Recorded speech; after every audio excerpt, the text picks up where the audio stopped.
And okay, so we are 5 past. I think we can start, right? I'll start with just a very short intro, so we still have some time for more people to join.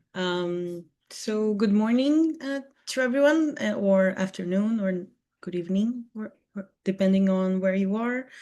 I'm Hania Rodriguez from the Third World Network. I'd like to welcome you all and thank you for joining us today and for the past several briefings that we've been doing and following the work and the negotiations.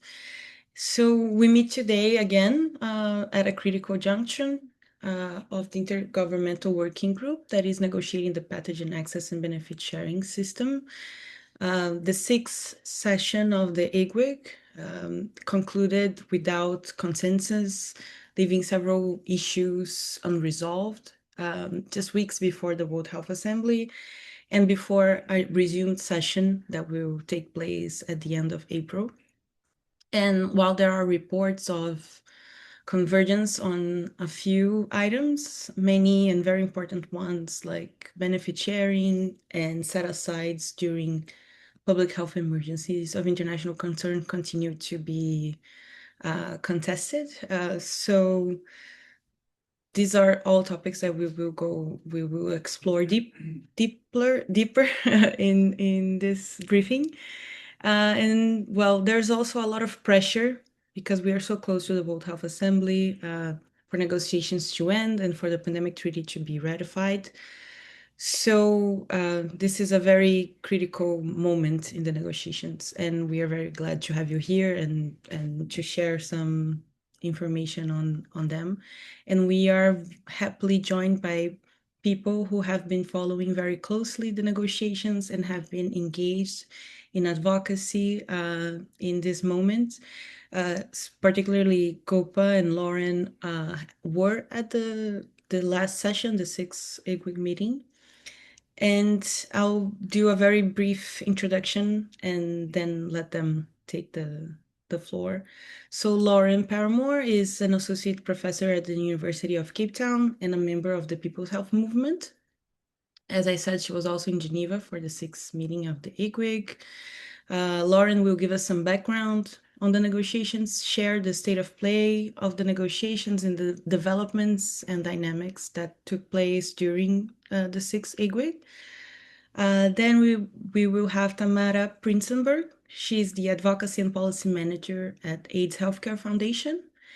And I think maybe some of you have seen, but we saw a lot of movement from civil society organizations across the globe for the last IGWIG, and Tamara was one of the people involved through AIDS Healthcare Foundation.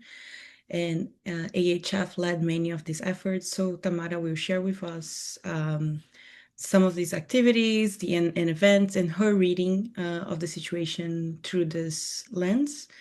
And my colleague Gopa Kumar is a senior researcher at Third World Network, and he was also in Geneva for the last IGWIG meeting. And he will go into some more key legal issues in the current text of the PABS Annex and share his insights into the negotiations substance and process. So Lauren, please go ahead. Thank you so much. Thanks, Rania, and thanks to TWN for organizing the briefing. I'm going to hopefully share my slides. And as Rania said, I've been asked to provide some background on the negotiations.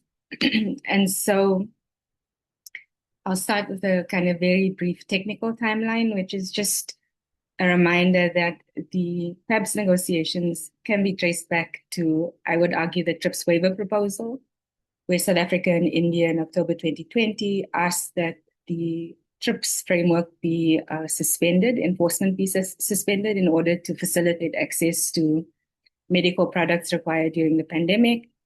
The EU then responded to that request, one could say, by saying that actually something more comprehensive than a waiver proposal on IP was needed. And so in December 2021, the World Together decision was taken at the World Health Assembly, a special sitting, and that was the decision that launched the intergovernmental negotiating process on the pandemic agreement. So it happened in parallel with the IHR amendments, and there was an analysis at the time. So TWN, for example, pointed out that many of the measures needed to strengthen international cooperation could actually be incorporated into the IHR amendment process, and that there was a real danger that the IMP process would dissipate energy. It would overstretch smaller delegations in particular to participate in two quite comprehensive parallel processes. And then, of course, the IHR amendments are regulations that are already in force, whereas what we see eventually happened with the IMP process that was that a pandemic agreement was generated that countries will have to ratify and opt into. So I would argue that in some ways, the discussion we're about to have shows that the concern around dissipating the energy of the IHR amendment process and trying to strengthen an existing instrument were validated, because in May 2025, the pandemic agreement was voted on by members of the World Health Assembly. It was adopted by a majority vote, with some countries abstaining. But what we see is that the agreement as it stands has largely non-binding language and very few provisions that would actually concretely operationalize equity. And so that's been deferred to the PABS annex negotiation process, which brings us to where we are now. So between May 2025 and May 2026, what we have are a series of meetings by the Intergovernmental Working Group on the PABS annex, or the IGWIG. And the most recent meeting was held from the 23rd to the 28th of March. So that's what I would call a technical timeline. But actually, I think the real background to this process is captured in this news report from January 2021. So it's taken from a UN press report. And you'll see that I've highlighted quotes by the Director General towards the bottom of the article. And so I think if we're thinking about what's the real background to the PABS annex negotiations, this is the real background.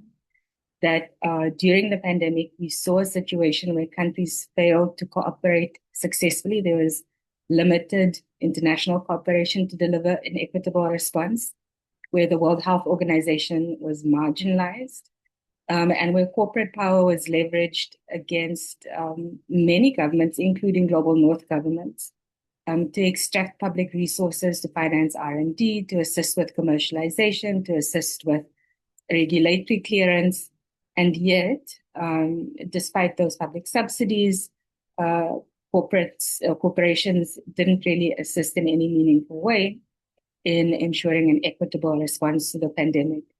So I would argue where we are with the PABS negotiations is a kind of last-ditch attempt, perhaps, to deal with the problems that the DG describes in the statement. So vaccine hoarding, a chaotic market, uncoordinated response, continued social and economic disruption, and actually avoidable deaths that are mostly affecting those people in low and middle income countries whose governments were substantially weaker in negotiating bilateral contracts with pharmaceutical companies. So that's perhaps the background. I think in terms of continuities, I'd like to point out that there are certain continuities in terms of how the process perhaps has played out in the PABS negotiations compared to the pandemic agreement. And the main point I want to make here is that the pandemic agreement had text-based negotiations for a very short frame of time. So actually textual negotiations only took place in 8 of the 20 full sessions of the INB. And those textual negotiations only began on the 18th of March, 2024. So March, April, May, 3 months before the deadline for concluding the process. So that created immense time pressure on the parties participating in the negotiations. They did, of course, between 2022 and 2024, engage in informal discussions. So often between negotiating rounds, delegations could arrive at consensus on some points. But what we see during the IMP negotiations is that those informal areas of consensus were not always incorporated by the IMP Bureau into the draft negotiating text. And I mention these things because some of these patterns in terms of process are replaying themselves in the context of the PABS agreement negotiations. So what we see during the current IGWIG negotiations is also that there have been limited space and time for text-based negotiations, and often insertions into the text are not attributed to particular delegations. The negotiating positions are not very clear. There's a lack of transparency in terms of civil society presence and engagement in the process that's persisted both during the main pandemic agreement discussions and the PABS negotiations. And also what we see is that there has been a repeat of the trend for the Bureau to synthesize the text in a way where some delegations, and often it tends to be Global South delegations, feel like their positions have not been accurately reflected in the Bureau's text. And I'll return to this point when I discuss what happened at IGWIG 6. I mentioned before that negotiations, text-based negotiations for the pandemic agreement only started shortly before the agreement was supposed to be finalized in March 2025. And partly that created a lot of time pressure to conclude the process. And so one of the things that happened, as we all know, was that the issue of equity and how to operationalize it in the PABS Annex was deferred. And what I mean by that is that the May 2025 pandemic agreement largely uses non-binding language to indicate the measures that governments should take to cooperate with each other, with the World Health Organization, and also to regulate corporations to ensure that they serve public health interests. But any kind of binding obligations that could promote equitable access to vaccines, therapeutics, diagnostics, or VTDs, was deferred to the PABS Annex negotiations, and that's partly why the process could conclude by May 2025. What I have on the screen are quotes from Article 12 of the main agreement. And these are the provisions in Article 12 that indicate the scope of work for the PABS Annex negotiations. I've included them because I think it's important to note that these are issues in terms of the main pandemic agreement vote that countries have already landed on a consensus on, that they've agreed to. These are points of departure. And I think that's important to note because quite often if one follows the IGWIG process, you see these presumably settled issues come up again and again as points of conflict or tension, often between the EU and Norway delegations and then Global South delegations, particularly Africa. So I'm not going to read through them, but just to note that these are quotes from Article 12 and supposedly settled points. Similarly, this slide has text from Article 12, and it mentions non-monetary benefits. Again, these are issues that have become flashpoints or tensions in the context of the PABS Annex negotiations. They are entirely predictable asks on the part of Global South countries. They were present during the IMP negotiations.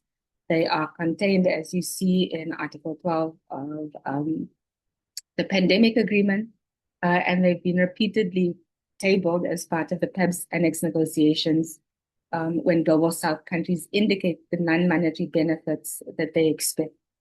Nonetheless, what we see in the context of the IGWIG negotiations is an approach by, I would say, some of the, well, specifically the EU and Norway delegations to not necessarily push back on the non-monetary benefits themselves, but to really emphasize that private sector companies need incentives to participate and to emphasize over and over again that corporations need flexibility in choosing which non-monetary benefits they wish to sign up for. This then leads to an argument that non-monetary benefits should be negotiated on a case-by-case basis with corporates, or not negotiated at the point of accessing pathogens, or should include a fairly flexible list. So perhaps you indicate one non-monetary benefit that you're willing to commit to, in addition to sharing donations of VTVs. The main point being that the issue of non-monetary benefits being opened up in a way for negotiation, so that commitments are as voluntary as possible within the scope even of the PABS Annex negotiations. Excuse me. So in terms of the update from IGWIG 6, I think one of the most important moments happened right at the start of the meeting, and also during the public part of the meeting, where the delegations from South Africa and Namibia in particular demanded of the chair that a point of process be addressed. And so both delegations, and they were supported by some other African delegations, but both pointed out that the Bureau's text circulated in advance of IGWIG 6, in their opinion, didn't comprehensively reflect the submissions that country delegations had made during IGWIG 5. And they wanted to have, as a matter of record, an indication from the Bureau that the IGWIG 5 text would be used for reference, and not the Bureau's text. It was quite an extensive discussion. So the whole discussion between the delegations and the co-chairs of the IGWIG took maybe about an hour. The session was recorded. And so it was quite a tense point of the meeting, but it was also significant, I think, in the sense that the delegations that had objected to the Bureau's text being used as a reference for negotiation eventually got the guarantee that the IGWIG 5 text would be used. The Bureau did try to counter this by proposing that all submissions, including the IGWIG 5 text and including the Bureau's text, should be used as reference documents. But this was, I think, effectively displaced in the end by the IGWIG 5 negotiating text being used as the primary reference document. I think the other notable thing that happened during the 6th meeting, and Tamara will speak about this more extensively, is that prior to the meeting, there was extensive public pressure placed on the EU and Norway to explain their position. And in particular to explain why they were opposed to issues that would enable benefit sharing. So things like, for example, user registration at the point of access and signing contracts when accessing pathogens rather than at the point of adding value. So, for example, at the point of commercialization. Another notable element I thought was that the DG was quite present during the entire meeting. So he would often be seen attending or being present in the negotiating room, even during informal discussions, which were officially blocked out in the agenda. And so clearly there is a kind of high-level presence and perhaps also political pressure coming from the Secretariat, WHO Secretariat, to conclude the negotiations. What we see is that despite this, there was very limited greening done during IGWIG 6. And at the same time, many of the old narratives from the INP process returning, particularly, I would say, coming from the Bureau of the IGWIG, from the WHO Secretariat, from EU Global North delegations, that time is running out. We need an outcome, we need a result, and that we need to shift to middle ground. And this despite the fact that I would propose developing country delegations had already conceded a lot of so-called middle ground by agreeing to defer discussions on operationalizing equity. What we also saw during IGWIG 6 and even IGWIG 5 is that there tended to be a lot of discussion around how feasible it is technically to have user registration. How feasible is it to have database interoperability? How feasible is it to have track and trace mechanisms attached to pathogens or digital sequence information? And some of the delegations seem to feel that this dissipated the focus and the energy on equity.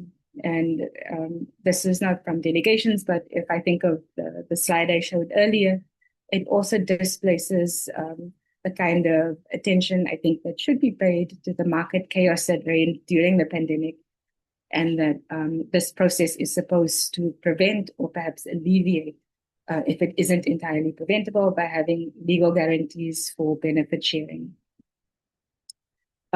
So as I mentioned, there were entirely predictable flashpoints that came to the fore during IGWIG 6.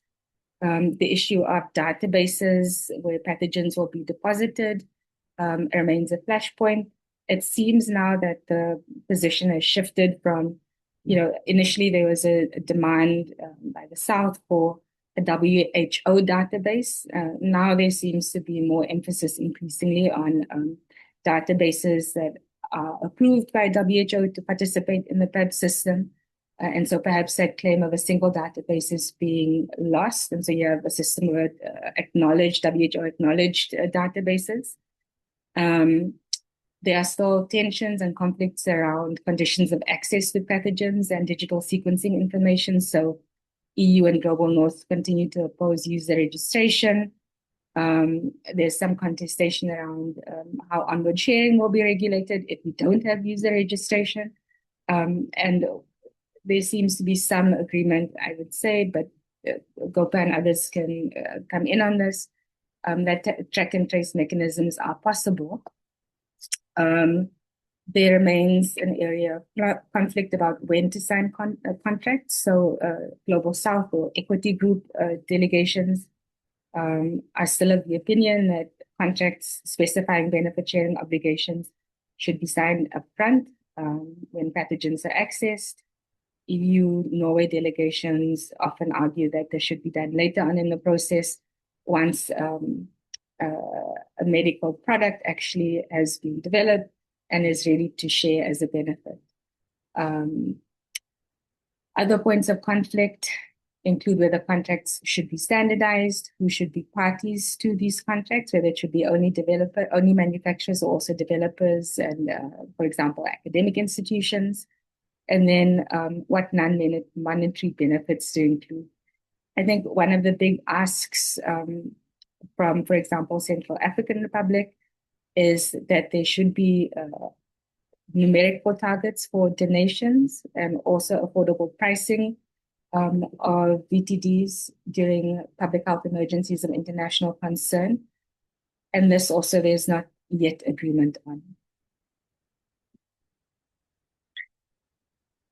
So again, I think the list of key flashpoints reflects some of the key demands from the Group for Equity.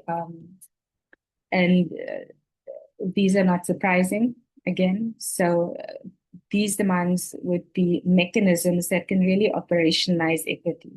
So for example, user registration is key. And it's a kind of foundation stone in terms of knowing who should be signing access and benefit sharing contracts, how monitoring of pathogen use can take place. And so the sticking point of user registration really has been a big one, but continues to be a key demand. There are new developments where there's a proposal to have a two-track system where pathogens could be developed in two databases in parallel, one with more stringent requirements in terms of user registration and benefit sharing obligations. And so this is something that was informally discussed during the previous IGWIG. I'll leave it to Gopa to go into more detail. But I think one of the key demands from those advocates for equity in both the North and South should be to have a unified PABS system, to not have the system fragmented. And then also to insist on meaningful monetary and non-monetary benefit sharing contributions. And then finally, just thinking about some of the constraints facing African countries in the negotiating room from speaking to delegates and observing dynamics, I think there is a somewhat unified voice amongst African countries, although it is clear that some delegations are leaning towards wanting to conclude the process as quickly as possible, whereas others feel like it's worth holding out for a more robust a set of benefit sharing, access and benefit sharing provisions in the PABS Annex And so that is a point of tension internally amongst African countries. Um, Delegates have indicated that it's difficult when few allies in the global south speak up publicly or in the room to support points made by other global south delegates. Those that do speak up can then be isolated or perceived as troublemakers. In terms of the resistance from the Bureau to text-based negotiations, I think there was a kind of impact that was not entirely easy to carry for delegations, where those that insisted that the IGWIC 5 text be used as a reference document felt that they were perceived perhaps as troublemakers or obstructionists. And again, that's something that's amplified when other Southern delegations don't necessarily speak up in the room. African countries, as we all know, are under pressure to sign bilateral deals with the US that would deliver some benefits, but compromise data sovereignty. And so I think one of the things to think about is if they're being pressured to have a kind of position of adopting a PABS annex that doesn't have meaningful access and benefit sharing obligations on equal footing, will we then lose momentum to promote a multilateral mechanism for ABS? And countries instead turn to bilaterals where they could perhaps get some benefit sharing that's concrete. The other two issues are about mobilization. I think there's very little public engagement on the PABS annex, and so there are ongoing efforts to make this issue more visible. But also, I think in terms of global North allies, it would be important to heighten the political visibility of this issue. And also to point out that in prioritizing the public interest, the PABS annex would deliver net gains also for global North publics. That it is important to regulate private interests where they hurt health equity. I think also if there is pressure in the North to resist this time is running out narrative, it can create space in the negotiating room. And then finally, I think also in terms of the global North, it would be important to emphasize that many of the provisions on health data regulation that global South delegations are asking for during this process are already adopted in the EU. And so the EU could be a kind of best practice in terms of responsible open science and responsible health data access. But unfortunately, the position of the EU in this negotiation process is inconsistent with its regional provisions on health data regulation. So I'll stop there and then hand back to Rani. Thank you, Lauren. Thank you so much. You gave such a great overview and touched, I think, on all the very important points. And I would like maybe to highlight what you said about all the asks have been already agreed on the pandemic agreement text. I'm even going to share here on the chat so people can look for themselves if they like. Thank you so much for this. So I would give the floor to Tamara, right? And then to Gopa. Please, Tamara, go ahead. Okay, let me share my screen.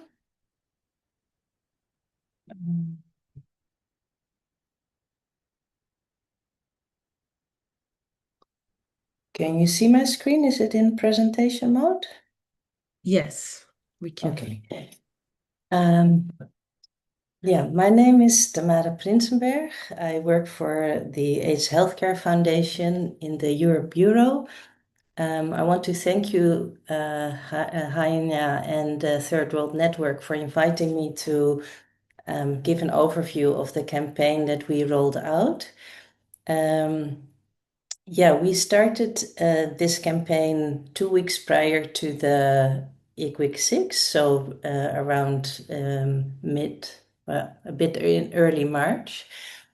And I will give an overview of the advocacy actions we did and how we got about mobilizing other countries and partners to join in. So it's quite a technical topic. So we decided on 5 key asks, very short. So the first one would be no equity, no agreement. referring that without equity, there is this process lacks complete legitimacy. The second ask for this campaign was cooperation, not extraction. So to show that countries should why would countries expect to share pathogens without getting fair returns? The third one, mandatory benefits must be meaningful. So yeah, that's just what it says. It should not be symbolic. Then no registration, no access. So to show that the access should be tied to fair participation. And the fifth one that we feel is also very important, that civil society must be included. So to have accountability, it really depends on having civil society in the room. Now, how did we come up with our messaging? So we landed on the slogan EU Stop Blocking Health Equity. So yeah, I won't go through all of this because I think Lauren already gave a good overview on what the problems are. But we wanted to make sure to really have this pressure point where the EU claims to be a global health leader. So why not show this global health leadership when it comes to a fair and equitable PABS annex? And it can also show that if they don't, that it might be a reputation risk in blocking this equity. So we wanted to keep this political pressure both from civil society, but also encourage the Global South to keep the pressure on. And then we had this call to action to have joint coordinated advocacy efforts. It's not just AHF. We also included other partners to amplify these messages and engage national governments. So through those national governments to put pressure on the EU. Okay, so how did we go about mobilizing? We had a few core actions. We used social media, we engaged media, we had a big letter action, and we organized two protests. I've listed a few partners here we worked closely with, both global partners and partners in Europe. Like Grupo de Ativistas em Tratamento in Portugal, Positive Voice Greece, and Demetra in Lithuania. They're long-standing partners of ours, and they were all very active in joining in. So this was really a combined effort.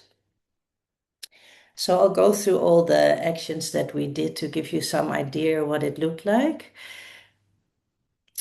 So when it came to social media, we wanted to have this very constant presence and very not one post a week, but we had at least one post per day. So continuously from all the countries.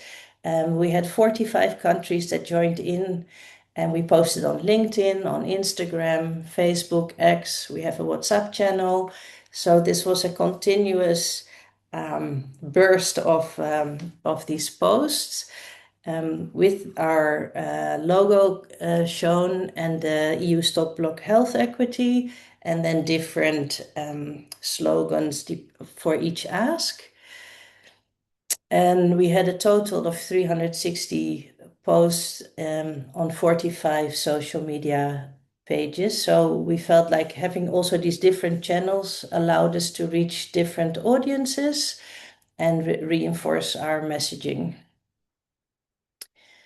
Here are just some interviews. We also had some videos where people were speaking, so you could follow that.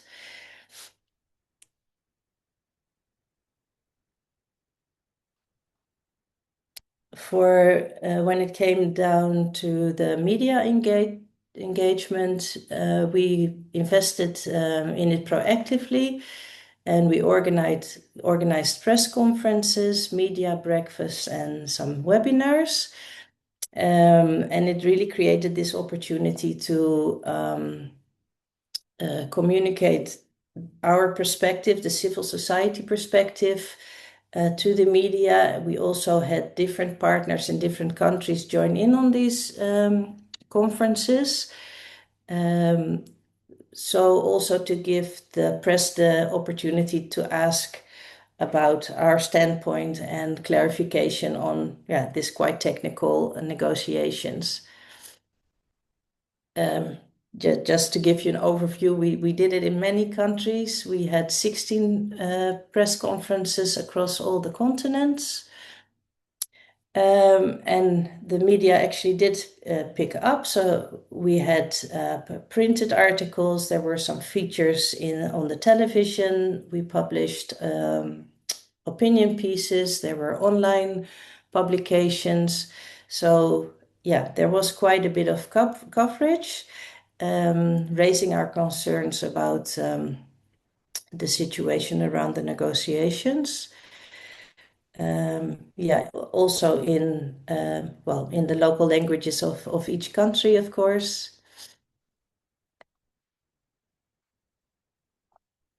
Then I want to show you our coordinated letter action that we rolled out. It was we sent letters, or we hand-delivered letters to 9 embassies, 3 of which were the countries that were supportive of an equitable access, being Spain, Luxembourg, and Belgium, and then 6 countries that were very resistant to an equitable annex, being Germany, Switzerland, France, UK, the Netherlands, and Norway, and also the EU, of course.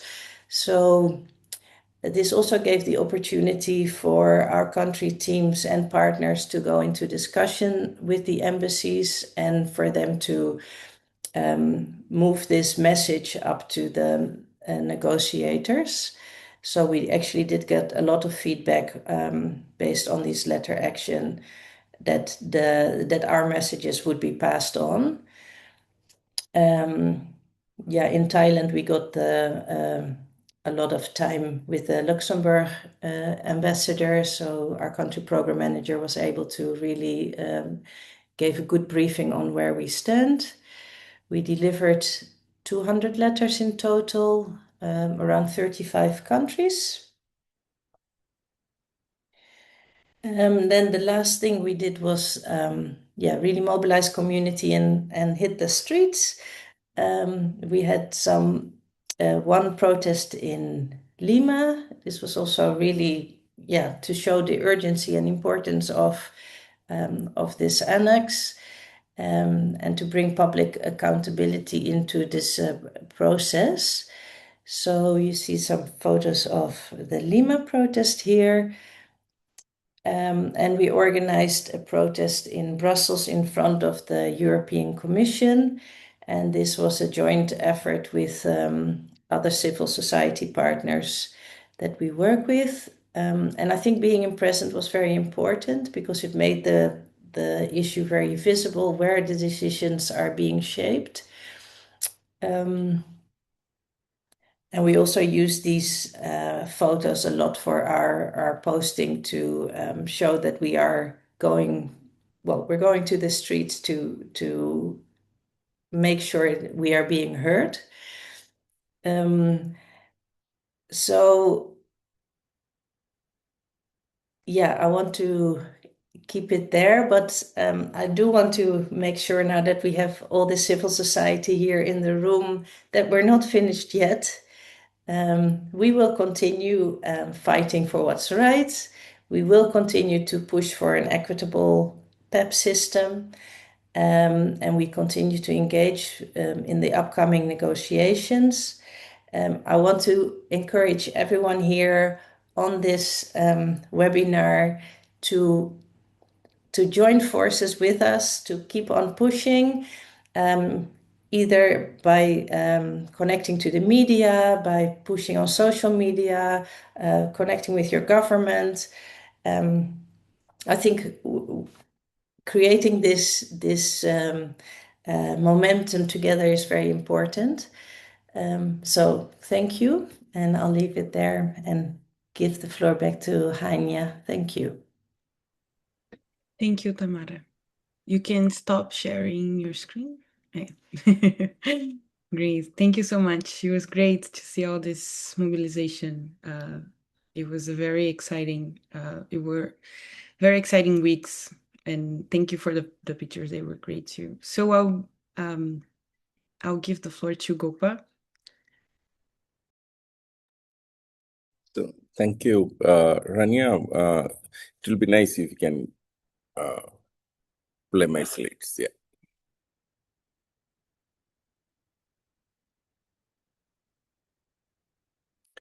So thank you, Rania, for helping me out, and thank you to all of you for taking time to attend this briefing session.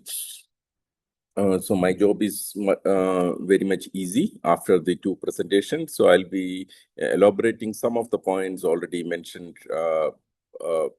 by Lauren. Next slide, please.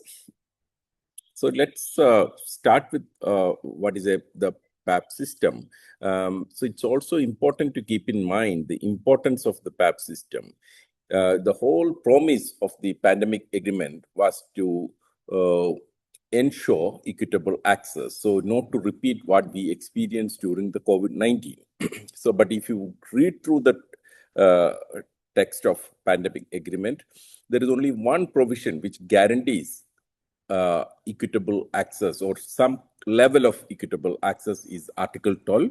Article 12 of the pandemic agreement, which establishes the PABS system. So rest of the sessions basically promises various measures which may contribute to or supposed to contribute to the equitable or to promote equitable access.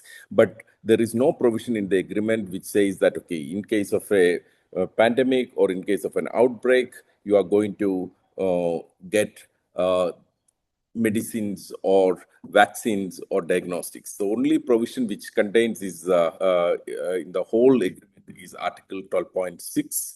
We'll come back to that in a while. So what is the Article 12, as I mentioned, establishes the PABS system, that is Pathogen Access and Benefit Sharing System, which is basically a multilateral system wherein which countries come together to share the pathogens as well as to, in return, to have certain benefits.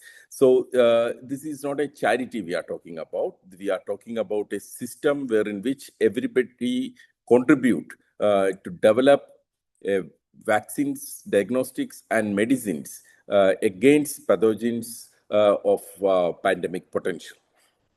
So all of us knows that you need to study the structure, the function of a pathogen, then only you can develop an effective countermeasures against those pathogens. So to study, you need to access to this information either in the form of the physical form or the digital sequence information about that pathogen. So please do recall that after uploading the digital sequence information of the coronavirus, within 48 hours, companies could develop vaccines, which are being used in the later part of the pandemic. But the vaccine development started even before the declaration of COVID as a pandemic. So therefore, it is important to have a system. And this system is supposed to work as per the international norms and standards set under Convention on Biological Diversity and Nagoya Protocol. So these two instruments sets the international norms and standards for access and benefit sharing of genetic resources. So three important elements we need to keep it in mind. First of all the genetic resources are are within the sovereignty of each country. So in a way, the CBD recognizes the sovereignty over genetic resources. The same way the international law recognizes sovereignty over natural resources, like various minerals, etc. And as a result of it, access is conditional. That conditional is that when you access genetic resources for research and development, you have an obligation to share benefits. So access takes place based on prior informed consent. So these are the important norms and standards for the for accessing genetic resources for research and development purposes. So the multilateral system, in a way, brings efficiency and effectiveness. How? Because as I told you already, that these are under the sovereignty of each country. So each country, if a researcher wants to access a pool of pathogens of same family, they have to actually go to each country and obtain it. This may time consuming and resource consuming. Therefore, the multilateral system, every country is coming together and agree to share it against an obligation to get on putting upon the parties who receive these pathogens or genetic resources to share the benefit. That is why it brings the multilateral system, brings efficiency and effectiveness.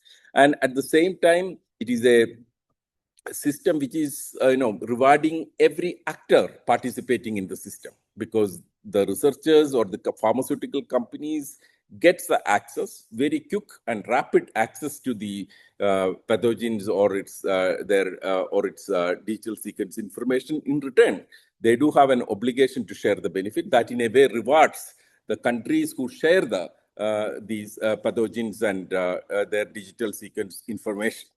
So it's a mutually rewarding system. That is what we are talking about, against an extractive system. So next slide, please. So let me take a few more minutes to explain the current system. The current system is predominantly extractive model because pathogen samples and DSIs are shared freely from global south to the global north. And corporations, research institutes, when individual research institution includes the universities, develop products or they do have valuable research outcomes which may lead to the product development. And often these research outcomes are protected through intellectual property rights. So in a way, it is getting appropriated through the using intellectual property rights. And there is no corresponding obligation to share any of these benefits with the providing countries. As I mentioned earlier, there is an international norms and standards for access and benefit sharing, but they have been floated by the pharmaceutical companies as well as universities, especially in the north.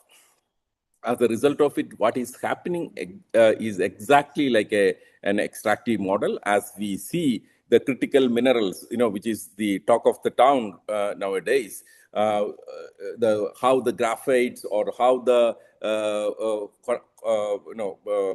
other critical minerals like cobalt have been extracted from the global south and get processed in developed countries and then sending it at a higher price. So therefore, what we are seeing is an extractive model, which is a one-way traffic and without any corresponding obligation to share benefits.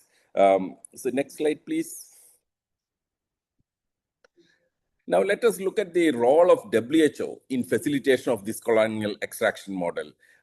So we are talking about, in the light of the fifth IGWG meeting, the WHO Secretariat shared a document, an information document, basically explaining the existing WHO's arrangements, a selective list of 15 arrangements of sharing pathogens and DSI. Related information. So they call it as a laboratory network. What it reveals is that, as I said earlier, it is an incomplete list. They are facilitating multiple, WHO is facilitating multiple laboratory networks, which shares the pathogens and DSI, and there is no transparency with regard to the number of such network existing as of now and the terms of reference under which these mechanisms are working.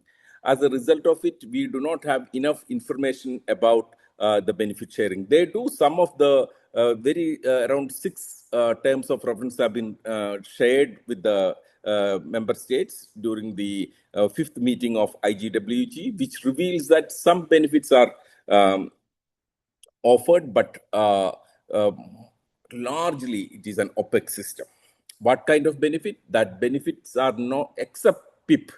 There is no benefit sharing arrangement in terms of vaccines, diagnostics, or therapeutics. So as a result, WHO, as of now, working to promote a model which is colonial in nature. And as of now, we all know that the international health, or it's especially the health regime, has a colonial legacy. So WHO is knowingly or unknowingly is continuing that legacy. So PABS offers an opportunity to rectify that. So against that background, now let's look at some of the critical issues or issues of concern related to the PABS negotiation. Next slide, please. As Lauren already pointed out, we do not have any guarantee that the resume section will resume the text-based negotiation. Okay. Towards the end of the 6th INB, the discussion was more on to arrive at a compromise formula, a package, a compromise package. Then we will work on the text based on that package. So this was the approach. So the resume session, we do not have any guarantee. The discussion will be on package, and some of the important issues or issues of concern related to this package, I'll try to explain in the next few minutes. Next slide, please.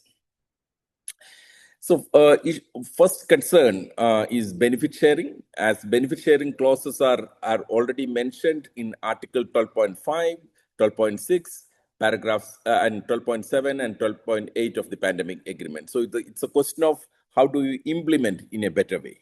Okay. So only 12.5 very clearly say that rapid and timely sharing of PABS materials and sequence information on an equal footing. Okay, so this is very keen, and it also says that both monetary and non-monetary compensation or benefits should be shared. So there is no clarity till now what kind of monetary contribution should be provided by the recipients of the pathogen samples or DSI. Okay, so there is a move that to divide users as commercial users and non-commercial users and exempt non-commercial users from any kind of monetary compensation or monetary contribution. Next slide, please. So now let me focus on the health products. Article 12.6, it's very clear.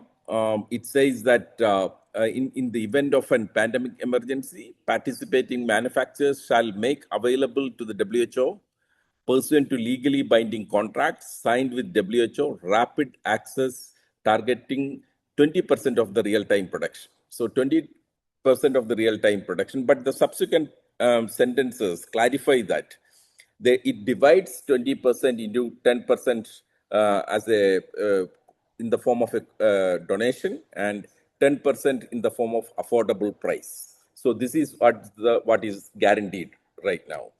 But only 10% of the donation in the form of donation is guaranteed. Another 10% in the form of affordable price is supposed to be earmarked based on the scale of production and the size of the company, etc. So PABS negotiation is supposed to bring some clarity. What should be that earmarking of affordable price? So in a way, you can say what is guaranteed is only 11%. 10% as donation, and another 10%, actually 1% to 10%, it varies from the size of the company or depend upon the criteria they are going to develop. So there is no clarity with regard to that criteria as of now. As a result, what is guaranteed is that 10% donation and 1% at affordable price to WHO. So 11%, that is what is guaranteed, that too in the case of a pandemic. Then paragraph 7 says PABS instrument shall also include benefit sharing in the event of public health emergency of international concern. But there is no earmarking. You can read the subsequent sentences. There is no set aside the percentage as we have seen in the previous paragraph in the case of a pandemic. So that basically brings you the question that there is, you don't do anything until an outbreak becoming a pandemic. You don't have any obligation. You don't have to donate anything. You don't have to do anything until it becomes a pandemic. So the logic, the public health rationale tells you that you have to intervene in the beginning and to contain the outbreak at the local level so it doesn't develop as a PHEIC or when a pandemic. So an early intervention is required. So that has been conceived in the next para. Next slide, please.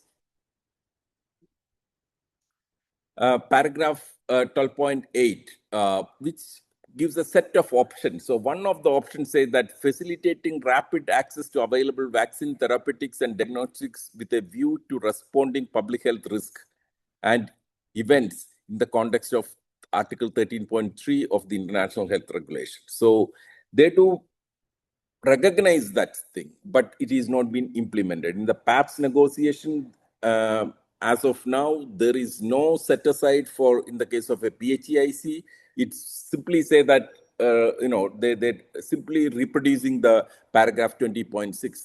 And here it's again, it is provided as an option because it is saying that you have 4 options I've given. So one of the option is an early release of your stock or early release in the case of an outbreak, which may not be a PHEIC, which may not be a pandemic, but which has the potential to become any of these. So in an early stage of an outbreak, there is an option, it is provided as an option. And similarly, granting of non-exclusive licenses. This is also an important provision because the whole logic of local production, diversified diversified production is to avoid concentration. What we have witnessed in the pandemic agreement, during the COVID outbreak is the concentration of production. As a result, only a few manufacturers, they are not in a position to supply. So the whole logic of diversified production is to ensure supply chain supply of these products at any circumstances. Therefore, this license also important. Okay, so as of now, the PABS text does not guarantee any kind of benefit sharing in case of an early outbreak. It doesn't guarantee an assured access to health products even during a PHEIC. So therefore, it is important to ensure these benefits. Next slide, please. I have 2 more slides and then I conclude. So this is an news report during Mpox outbreak. Canada, Switzerland, etc. They were reluctant to share from their stockpiles, and we do have Ebola declared as PHEIC, Mpox declared as an PHEIC. So therefore, it is important to have access during a PHEIC. So to put it in another word, the sharing obligation under the PABS is a 24/7 obligation. There is an obligation to share the samples 24/7. What is offered as of now is only during a pandemic. That means once in 60 years or even if not 100 years, right? But you are sharing obligations, the infrastructure for these, all these are 24/7. So this is, and there is no obligation during a PHAC. So this is in a way moving towards legitimizing a colonial extraction. Next slide, please. Another concern is that the contract, how do these benefit sharing is important. As I showed you that under the international law, you need to provide access based on a prior informed consent. So what is a prior informed consent? It's a legally binding contract, end of the day. But as of now, there is no clarity that when to be signed. I have also shown that the Article 12 clearly states that both access and benefit sharing should be treated at an equal footing. As of now, there is no consensus. Developed countries are opposing the signing of the contract as a precondition to access genetic resources or the pathogens and DSI. Okay. And EU and other developed countries also want to exclude non-commercial users from signing these benefits. So this line of non-commercial users and commercial users is a thin line. As you know that the Oxford University, which developed the vaccine, they are essentially a non-commercial user because it's an educational institution, but vaccine get developed if there is no obligation on those actors to ensure that benefit sharing is complied with, then there is a problem with regard to the benefit sharing. So the contracts are very important, and contracts, signing these contracts to access the data as well as the physical sample is very critical, and it should be a precondition. In the absence of that, the benefit sharing, enforcement of benefit sharing would be a problematic, will be a highly problematic issue. Next slide, please. So this is an example. Actually, EU regulation says EU's own regulation on complaints measures on Nagoya Protocol.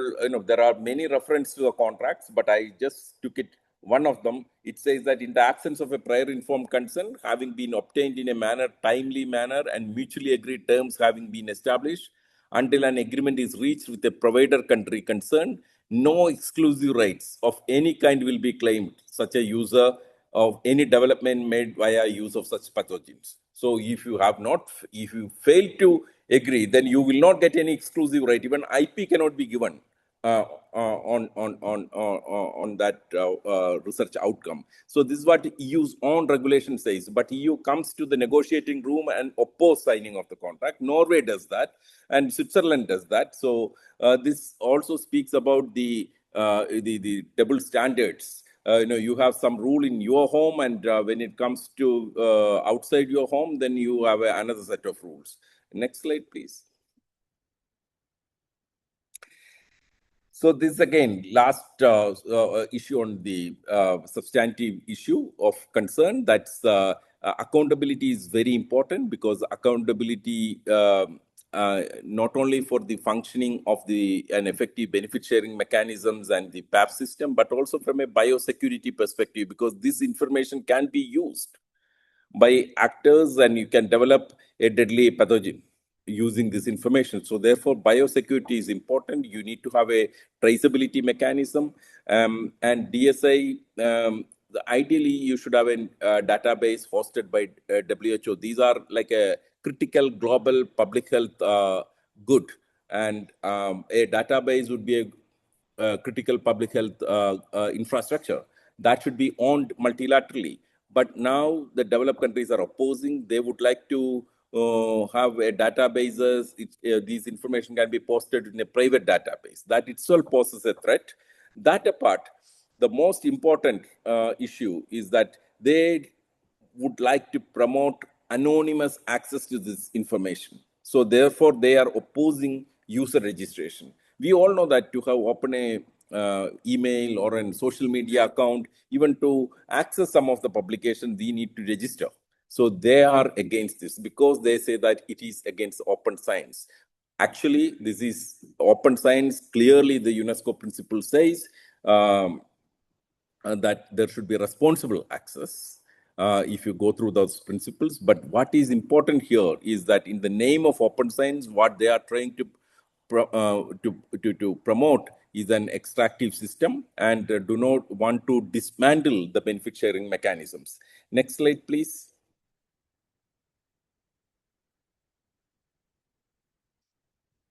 So then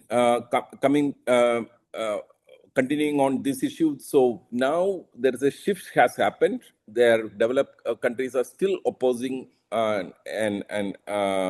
opposing the user registration, and alternatively they are saying that okay, unique persistent identifier, it's a kind of a tagging system on each data, and then you can track. But the fact is that if you need to have both user registration and UPI to ensure accountability, UPI alone will not bring the accountability. So therefore, it's important to have this. And next slide.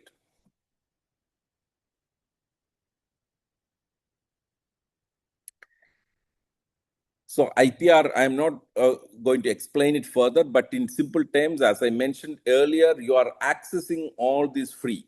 And whatever is coming out, the outcome, the research and development outcomes are protected through intellectual property rights. So this is basically like using this information, raw material free and value addition are protected. So this is especially it is a clear extractive mechanism, but at least what we need to do is that whatever is the research outcome, there should be a licensing mechanism back to the PABS system. It should IPR should be licensed back at least to the WHO, so they can use it to support the geographically diversified production. And also, whenever a non-commercial user seeking IPR should be treated as a commercial user, because non-commercial user, why the non-commercial user have to protect protect something through intellectual property rights? That means they would like to exploit it commercially. So then the nature of that user, ends, should not be treated anymore like a non-commercial user. So as I mentioned already, many universities are engaged in the product development. And next slide. That's the last slide. So before getting into the last slide, I would like to elaborate further what other speakers mentioned already. There is an effort to have a compromise. Compromises are important. To have any kind of negotiation, people needs to be flexible, but there is a limit to that flexibility, and there is a limit to have that kind of compromise. If the compromises are fundamentally against the agreed international norms and standards, how can one support that compromise? And if the compromises are completely dismantling the very purpose, that's the benefit sharing and equitable benefit share, fair and equitable benefit sharing, then how can one support this? So there are countries, even the civil society organizations, who are engaged as a bridge builders, and they would say, oh, we are waiting 4 years, 5 years for the treaty, multilateralism, we need to give the signal, we need to be flexible. And they also say that, be pragmatic, and we need kind of a compromise which the system needs to work. But the end point or the litmus test is that how far that proposed compromises, how far that proposals are in compliance with the existing international norms and standards, or that proposals are basically dismantling the existing international norms and standards. So this is the kind of litmus test we need to apply for such proposals. And therefore, I think in the coming days, we need to exert pressure on respective governments to uphold the international norms and standards on ABS. So let me end this. And sorry, I took a little bit more time. Thank you. Thank you, Gopa. Thank you so much. But it was great. Before I open the floor, I'd just like to thank the panelists for their time and for sharing with us all of this information. I know it might have sounded like a lot because it is a complex issue with a lot of points to break into. And I would like to reiterate our message that we have a very tight deadline on the 27th of April. The resumed meeting of the IGWIG will start. The resumed sixth session of the Intergovernmental Working Group will start 27th of April, and will go on for a week. And we have until then to pressure our countries to make noise, to be as loud as we can, and to keep up the momentum that has been increased in the course of the last month. So I would like to reiterate this message and extend this invitation to everyone to join us. We are planning a week of action on the 20th, starting on the 20th, which is a Monday. Not this one, the other one, a week before the resumed session begins. And we would love if all of you can join us and make noise and help our message get through to the decision makers. So I would first, just by order, give there is a question by Gorik in the chat, which is about the hybrid solution. Could this informal proposal about a hybrid solution simply mean to preserve the existing system alongside a new PABS system? Maybe Gopa and Lauren, or both, who would like to come in? Yeah, I think Just but your camera is off. Could you turn it on? yeah. Thanks. The whole rationale about behind the PAP system is more efficiency and effectiveness of sharing of pathogens, and those recipient can access at minimum requirements and quickly. So this is the rationale. Okay, what hybrid system? What I understand is that we'll have two options. One is that countries will would post their data. I think it is confined only to the data, which can be accessed anonymously, and certain countries would put their data saying that no, anonymous access is denied. Okay, so only through the user registration you can access that data. Sounds very good, but that is going to affect the very rationale or the very idea behind the PAP system, because then it is highly fragmented, right? It fragments the system. So let's take the example. Like during the COVID, there were Delta variant, Omicron variant. So one country, so like South Africa, said that their Omicron data, whatever the data on in the PAP system they will put is through the registration only, user registration only you can access it. Another one is a country put it on anonymous registration. So another, say, Delta variation. So if a company or a researcher wants to compare these data, they have to go for the user registration to have the whole range of the whole variants you want to access it, right? So that so then what's the purpose? It is already, system is fragmented. But if you have a user registration already in place and everybody puts it and you can access it under the same conditions, then the system will work better. And having said this, I also would like to state that as of now, the genetic resources are under the sovereignty of each of the member states. So they are free to put it outside the PAP system. So that can be accessed with or without registration, depends upon each what kind of conditions each country is putting it. In a way, in other words, every country has the freedom to put their data even outside the PAP system. Okay, but the moment you try to bring this both within the PAP system, this is going to affect the efficacy of the PAP system. Second, this will also is an attempt to undermine the benefit sharing obligations. So let me stop it here. I think Lauren would be able to explain it further on that implications on the benefit sharing.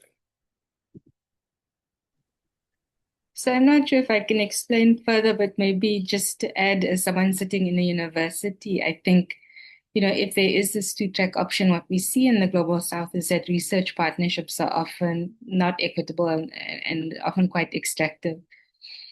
And there's a way in which perhaps this, for me, raises a concern about Southern universities being put under pressure when they sign research agreements, for example, to use systems where there's no user registration and fewer mechanisms that can be used to compel benefit sharing. And of course, you could say, oh, well, countries can legislate domestically to prevent that, but making domestic legislation takes a really, really long time. So I think the kind of unequal power landscape in which we are operating, that is premised on really centuries of biopiracy, is part of the context in which this two-track system is problematic. Thank you, Lauren. Ricardo, he has raised his hand. Let me give you the floor.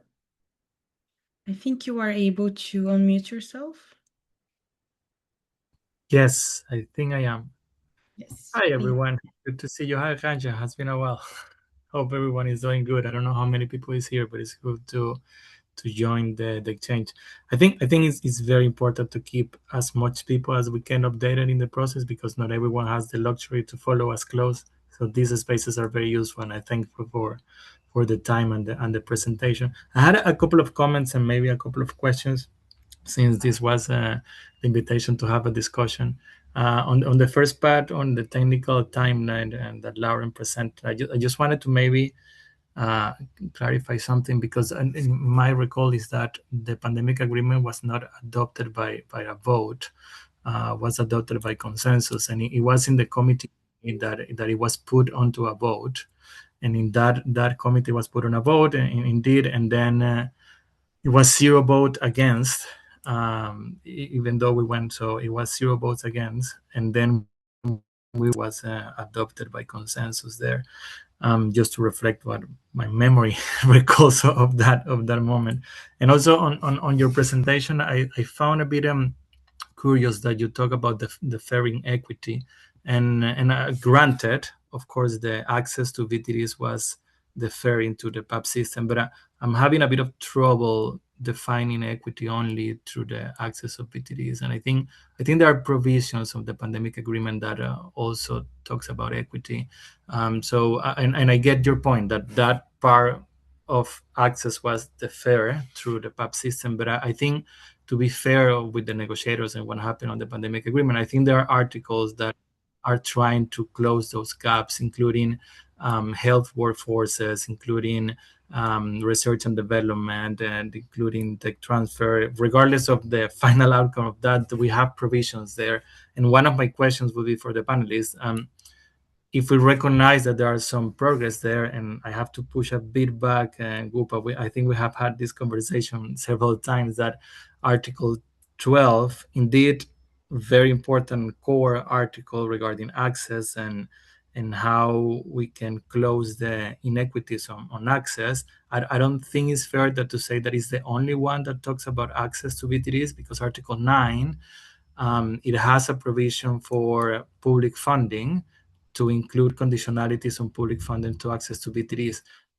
So I'm just trying to say that there are different parts that play as a puzzle, and we were having a conversation the other day that indeed, at least in my mind, in my reading, PABS should work as a puzzle, right? And it should collaborate. So one of the incentive, for example, we hear a lot about this, about the incentive to manufacturers to join the system. Well, you can use other articles of the pandemic agreement, so public funding, for example. So I don't want to extend, but the question will be, do you see any way that we can reach a balance, that we have a PABS that is strong enough to go ahead on it, but that can be strengthened in the future to the COPs and allow the entry into force of the pandemic agreement? Because on my reading, the risk is that we could lose it all, right? And that doesn't mean that we have to accept at all costs whatever they put in the table. That's not what I'm saying, not even close. But also, what are the risks there? And I guess also something else that I would like to ask you is about the timeline. And I'm gonna say what you just say, Ranja, that we have a limited time and a limited deadline. What are the risks if we don't finish now? If they don't finish now, and then they decide to extend the process, for example, which I think is in the table. If you see any risk on that, because on at least on my reading, the geopolitical currently now, with all the bilateral agreements and all the it seems that governments are going away from multilateralism, not close to multilateralism. If extending the process could actually be a risk for the whole system, and to have even a weekend proposal on the table that will derail the whole stuff. So if you see a risk on that, will be the other question. And one final comment, it would be, I think we all want a good deal of the PAB system. I think the question is, we saw how bad it was in COVID, right? And then I think what is in the table now put us in a slightly better position than we were in COVID, with the provisions of the article, even with the 10% and 20%, which is not perfect. I'm not trying to sell this as the only thing that is important, but I think a recognition that that's better than what we had should be there. And then how we can, what we need to do, I guess, is the questions, and it's an honest question, to not lose that and to keep building on that. Because I think the worst scenario, and I think we will all agree on that, is that we go back to 2020 and to COVID, and we don't have anything to work on, and then we need to do, I guess, a resolution and start from zero. So I think I'm trying to ask you, what is the balance that we can achieve and how we can work together to not lose that. Thanks for the time and the opportunity to talk and for the discussion. Thanks. Thank you, Ricardo. I would just, before giving the floor to the speakers, there are some other comments in the chat, a bit on the same angle that Ricardo is bringing, which is by Andreas and Nicoleta, which is by the no deal better than a bad deal, perhaps, right? People are asking. And also there's a question by Chaoran Chen on the hybrid system. If we ensure interoperable interfaces and identifiers so that it's easy to retrieve and join data from different databases. So I would let you, these are two different ones, but I will let the speakers respond. Please go ahead. So maybe I'll start, because some of the initial comments about my presentation. So there were a number of things. One was geopolitics. I think the geopolitical argument is always one that can be made, to say that the geopolitical dynamics will become worse and worse. And of course, recent history seems to carry that out. At the same time, I don't think this is something that should be used to hastily conclude negotiations. I think countries, and not just countries, but taxpayers, have invested 5 years in the IMB process and now the IGWIG process. I think when countries go back to their parliaments with a request to ratify the agreement, what we should have is something better than 10% donations during pandemics and up to 10% affordable pricing, because that's what's already contained in the main agreement. I think we need something better than 11% if we're going to ask taxpayers, citizens, healthcare workers that have sacrificed during COVID and subsequently with the cost of living crisis, for a return on their investment. I don't like that language, but a return on their taxpayer investment in this multilateral process.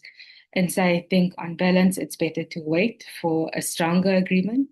The other part of that concern is, as Gopa has mentioned, there is a risk if the principle of access and benefit sharing is compromised in the context of these negotiations. My concern is that we're undermining existing international law. So you don't want to do something that erode that erodes the sovereign rights of states and compromise their ability to claim back benefits from any natural resources that are present in their territories. So I think also defending existing international law is really important. In terms of, that equity is deferred, I think what I mean by that is exactly that, the main issues that countries have asked for and that the EU suggested as a rationale for having this process was that we need more than just suspension of TRIPS. We need actually structural transformations that can ensure equitable access to VTDs during pandemics. So what does that structural transformation mean? It means building production capacity in many places that don't have it at the moment. And so some of the benefit sharing asks are directed towards that. So the licensing, the provisions around, not being able to claim IP if you're saying that you're not a commercial manufacturer, et cetera, et cetera. So I think we need structural transformation in terms of production capacity. That's really important. Also because some of the other structural equity asks have been sacrificed. So there were demands for debt suspension during pandemics, both to private and public creditors. Any kind of consideration of debt and the impact it has on pandemic preparedness financing or pandemic response has been eliminated more or less from the pandemic agreement. Botswana had asks around health workforce and kind of having a fair distribution of health workforce during pandemics. Those asks have fallen away. So these are kind of proposals from INB3. I think the kind of big picture is if the pandemic agreement, including the PABS annex, is supposed to deliver legal certainty, it's simply not there with the conditional language in the main instrument. And I think, one way to kind of illustrate that is in another forum. So if we think of the TRIPS framework and, the WTO Article 7 and 8, I think it is, of the World Trade Organization preamble, signal that the IPR rights defended by the WTO shouldn't impede equity, including health equity. The Doha Declaration indicates that TRIPS flexibilities should and can be used to address health emergencies. We have, again, in the pandemic agreement, in principle confirmation that TRIPS flexibilities should be used fully. South Africa has to this day not domesticated legislation that enables the use of TRIPS flexibilities, partly because the government is so scared of political blowback.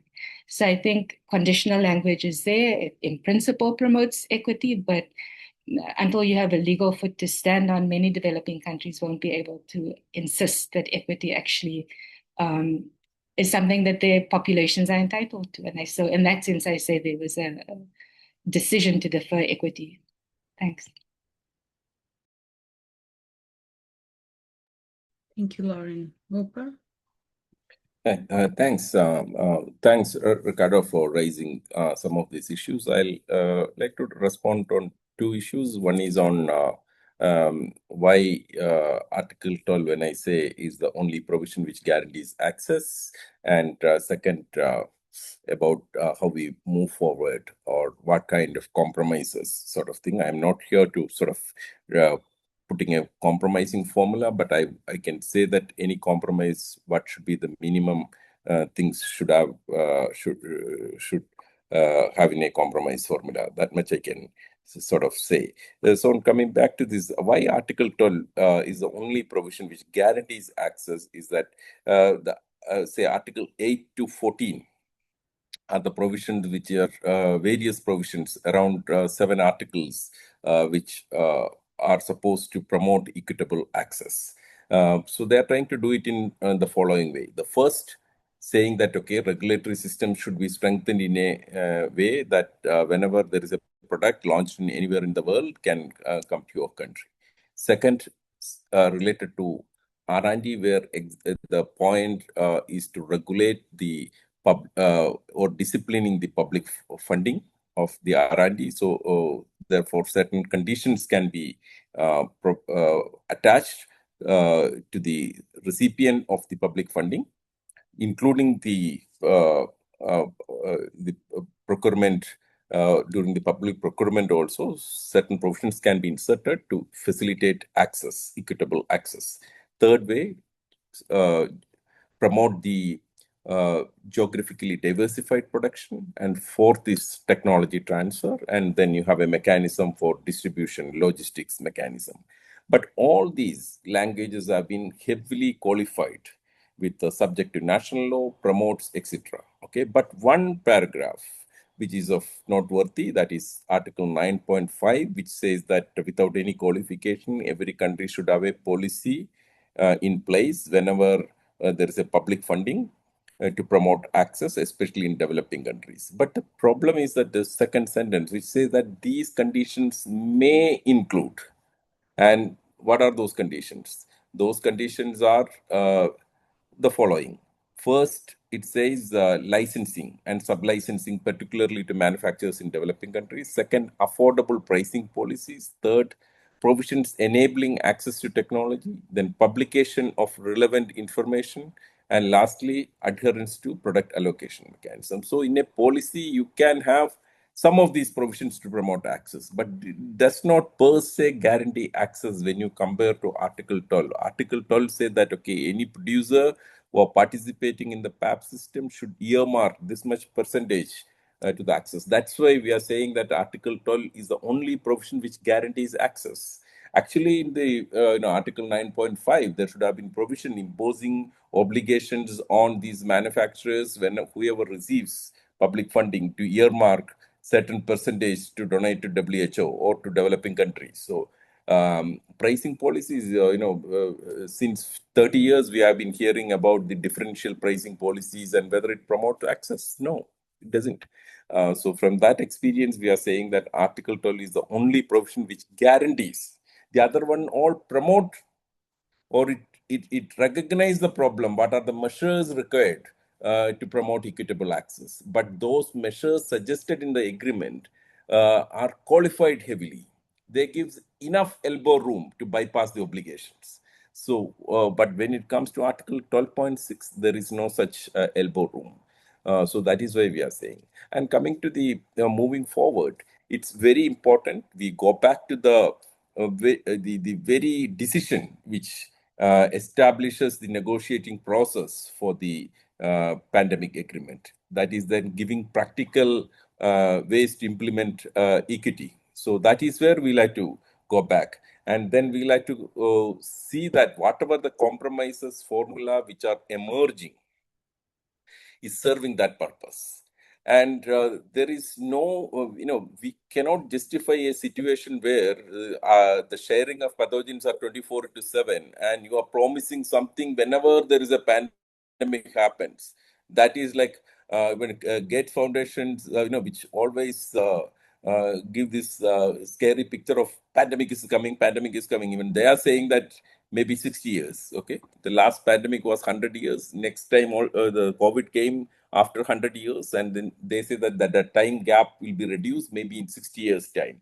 But 24/7 and you have 60 years and you will give something, so that is very unequal treaty. That is a very unequal terms and conditions.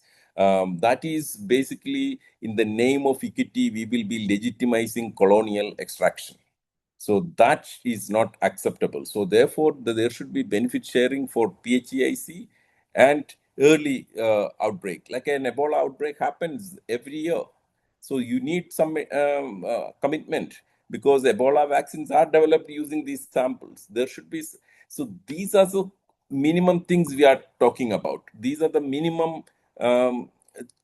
things should be placed. And certain mechanisms, certain measures to ensure that this has been these disciplines are followed. That is why accountability is important. So, but one cannot use this opportunity to legitimize a mechanism, which sort of is very unequal. Of course, the burden of protecting the multilateralism is under stress. It is important to uphold the strong WHO, but that burden is not only on the developing countries, global South. that since the beginning of this negotiation, EU and other developed countries have not moved an inch.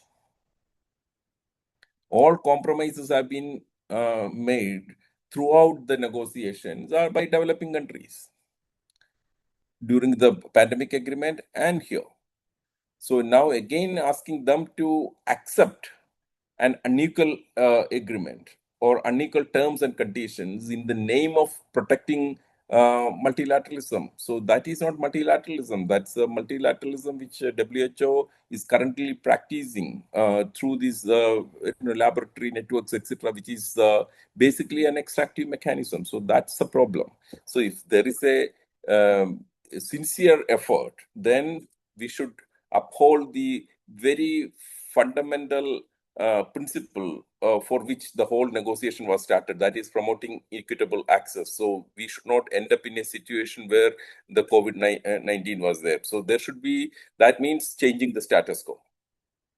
So we are not changing the status quo for all health products. We are talking about only a set of health products which are PHEIC and pandemic in nature. That's all we are talking about. We are not talking about changing the whole pharmaceutical business model. And this business model can, is actually who is funding this business model. These products. These products are funded by the public finance. So it is not going to in any way affects the business model of the big pharmaceutical companies. So we are talking about a very niche area and very small area, which is not constituting any major dent into the company's business models, transnational corporations. But then the opposition is more on, by and large, is ideological. They are not based on evidence. They are not based on economics. They are based on ideology. Thanks. Thank you, Gopa. Tamara, I don't know if you want to address the question on the chat. And I see you responded also, but I don't know if you would like to come in and say something. Yeah, I got a question about the campaign. So yes, we will continue. We have actually a meeting later today to strategize. And we'll also be partnering with Third World Network. So we are in the process of finalizing the exact actions that will roll out. But for sure, we'll be working on rolling out social media activation, and yeah. So it's in process, but we'll be active. Thanks, Tamara. Just, I guess before we close, I would like to address Andrea's question. I'm not sure if Lauren or Copa addressed this, which would be if this is the time for civil society to say no deal is better. No deal is better than a bad deal. What would you advise on this? I think that's the standard template whether it is a trade negotiation or it's a negotiation related to intellectual property rights or even at the WHO. No deal is better than a bad deal because the bad deal legitimizes and it concretizes the inequality or iniquity. So to accepting that for the sake of accepting will have tremendous consequences in the coming days. So And- therefore, it's And maybe just to add to that, it's not just a bad deal for Africa or the global south. It really is a bad deal for everyone. I think, if we think of some health systems in the global north, like Italy, for example, it's a bad deal for everyone that wants equitable access based on public health principles. Thanks. Thank you, Lauren. Thank you, Copa. I would like to thank Tito for also sharing the dates of the informals that start before the EGWIC 6 resumed. So yes, I think that is it, unless anyone would like to come in and do some final remarks. Okay. So thank you so much. We will share the recording and thank you for your participation and hope to see you in our engaging with our week of action on the 20th, as I said, starting on the 20th, and and doing your own activities and events that you find suitable. And of course, we are more than open to receive any kind of support request. If you need any support with the content of letters or meetings or anything, we are completely open for that. Thank you so much, and talk to everyone soon.